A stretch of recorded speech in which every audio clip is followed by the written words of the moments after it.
I find that a very strange question because I think you answered your own question, given the fact where you saw the last part of the game.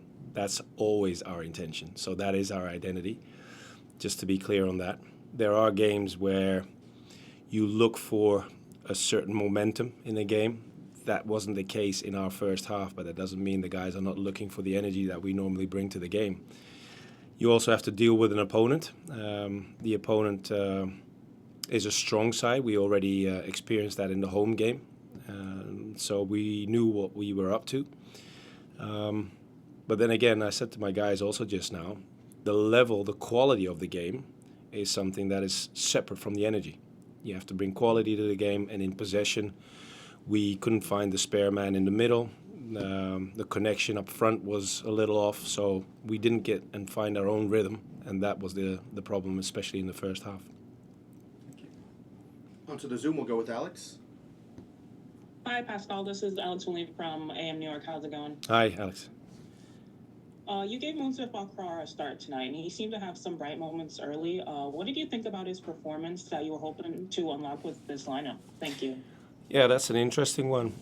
We all know Bucky is a number 9. For this game, we try to get him into a situation where he would be more supportive of Alonso, given the fact that we knew they had adjusted to one extra defender for the last game and today's game. So having a little bit more of support around Alonso was our target for this game. And I agree, he had some moments where he looked really good. And there were some moments where he was struggling with his role, but that is something that you could expect also if you're not playing as the number 9 and playing as the guy who has to support the number 9. So we'll take that into the next game. Michael Lander.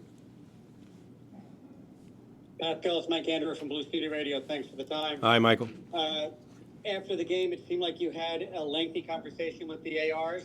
Anything you want to share from that? No, I was just a little confused because last week we had a moment in the game against Philly where Micha, was it Philly with the 2 minutes? Yes. Yeah. It was the moment where Micha was taken down. A trainer came on the pitch. And he had to stay off the pitch for 2 minutes, which are the MLS rules. And today, a similar situation was there on the pitch, and it took a while for the guy to get off, and eventually he got subbed. So I had a question for the referees because I didn't understand why he didn't have to wait another 2 minutes. And apparently the rule is what I've been told just now, that you can be subbed off even though the trainers were on the pitch and taking care of this player. So I was trying to get it straight what the rule actually is. Michael Allen. Hi, Coach. Michael Allen from Pro Soccer. Hi, Michael. Hi. Just wanted to ask you about a sort of disturbing trend in the team this season. The team has consistently been ineffective at causing problems in the final third, and tonight the first shot on target didn't be registered until the 84th minute. What do you attribute this to be, and is this something that's indicative of on the road or something that happens with the team? And do you have the players to solve this? That's an interesting question. We have shown in several games that we have the quality to be very dangerous in the final third. Today it was tough, given the shape of the opponent as well, having a lot of bodies behind the ball. So you need to be very, very sharp and very bright in these moments in order to get some of the moments that you're looking for in the final third. If you look at the first half, the quality was simply not there in order to have more threat going forward to their goal. Which brings us then to Alonso, who's helped us a lot in the previous games. But when Alonso is also not the guy who has the quality that he normally brings to the game, it's going to be tougher. But we have guys who are developing themselves into better players with more impact, more quality.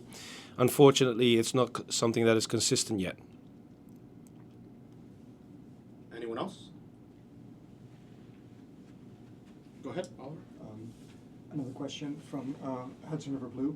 I know that this is a question that you are probably tired of answering, but the question that many in the media and many fans have is this the team that we're going to have until the next transfer window?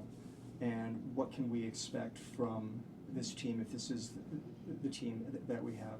it seems that there's some pieces that are missing, and I guess it's a question about the nature of this as a work in progress. Is this a work in progress, or is this the team that we're going to? It's both. It's work in progress, obviously. That has been going on since January, since we went into our preseason camp, working with the players that are available. It's part of our strategy also to make sure that young players develop themselves and get the opportunity to develop themselves.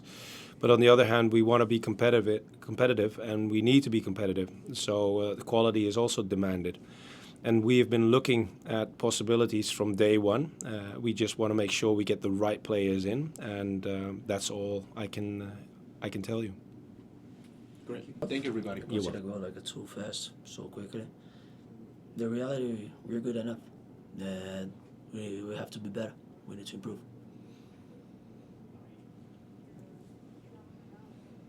Going to the Zoom, Michael, Ender.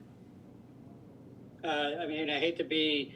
I'm sorry, Thiago. This is Mike Ender from Blue City Radio. I hate to press you, but can you be a little bit more specific on improving? Do you think it was the game plan going into the game, or just the execution? You guys watched the game. You guys saw what happened. It's just like we need to be better as a team. We as a team, we need to to improve. We need to see what our head coach is gonna say, and during the week prepare for the next game. Now it's already the game is finished. We need to move forward and think for the next game. Alex, go ahead. Hi, Thiago. This is Alex Lee from AM New York. So after this loss, how do you guys bounce back from this and prepare for the next game, and to make sure that you guys are a little bit more defensively stable and to remedy the mistakes that you might have had tonight? Thank you. Yeah, like I said, we need to have a conversation. We need to have our meetings to see what happened and improve. And like you said, we as a team, when we defend like a free kick, corner, we need to be more ready. And as a team, it's not just the back four or something like that. All of the players, strikers, the guys in the middle, we need to be better. The back four as well. It's just like a team. We need to be better. Final one, we'll go with Michael Allen. This is Michael Allen from Pro Soccer. I'm just wondering about the after the Philly game, a lot of the players were talking about carrying the energy from that win over into this match. What can you analyze what went wrong in the week, and starting out, or if things went wrong, how did this game come to this where you needed to be better tonight after riding such a high last week? What is the inconsistency, the source of the inconsistency? Yeah, like I said, we prepare ourselves to this game. We know what we can expect here.